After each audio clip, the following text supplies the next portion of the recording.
Hey y'all, welcome to my first tutorial in my 52 weeks of tutorial series.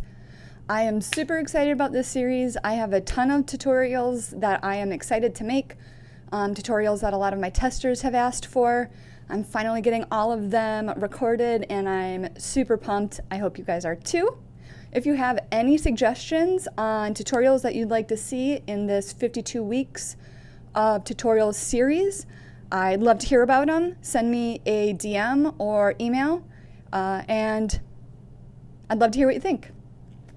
So to get started, we are going to kick off this series with a tutorial on how to make a center pole finger bobbin or butterfly bobbin. Center pole finger bobbins make projects with multiple balls of yarn more manageable and easy to work. They really shine in colorwork projects, but they also work great for projects like Darmody that calls for a contrasting yarn for the bobbles.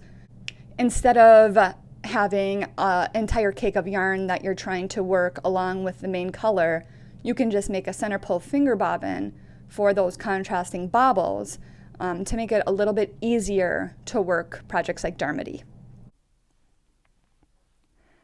So, to make a center pole finger bobbin, we are going to take our ball of yarn. We're going to pull some yarn off.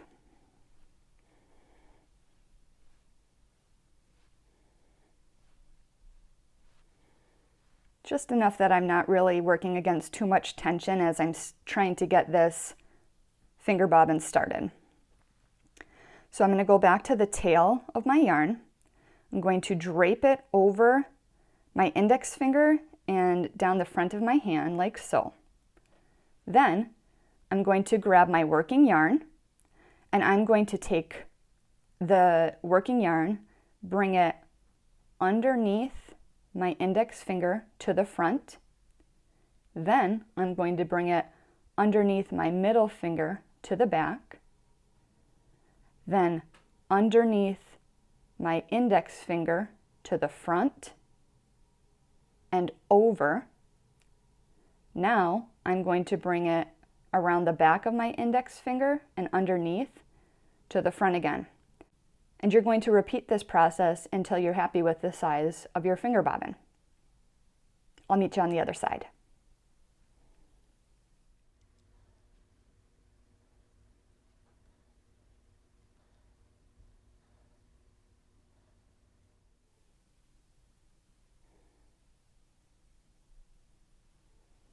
When you are satisfied with the size of your finger bobbin, you're going to go ahead and cut your yarn, leaving about a 6-inch tail.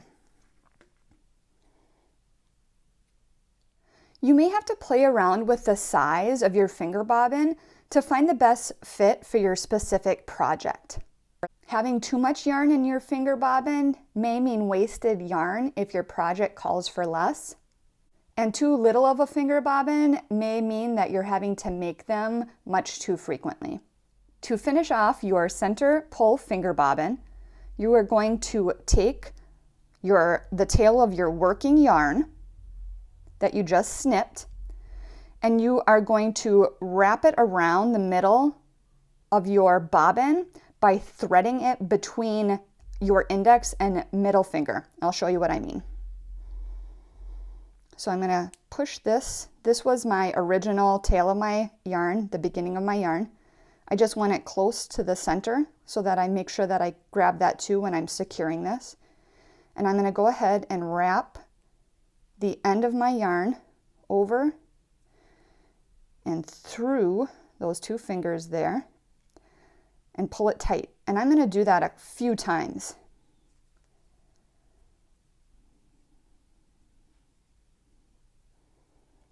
Once you've finished wrapping your yarn, you're going to take the tail and you're going to thread it through that last loop around, essentially tying a little knot and keeping it secure in place. You can take it off your fingers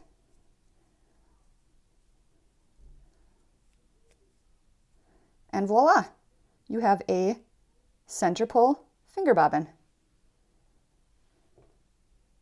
Once your center pull finger bobbin is made, you're going to start knitting with the tail of the yarn that you did not secure the bobbin with. So this was the original beginning tail of yarn that you laid over the top of your hand. And you can see when you pull it,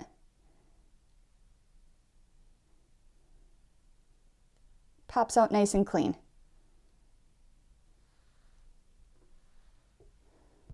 So that's how you make a center pull finger bobbin. What do you think?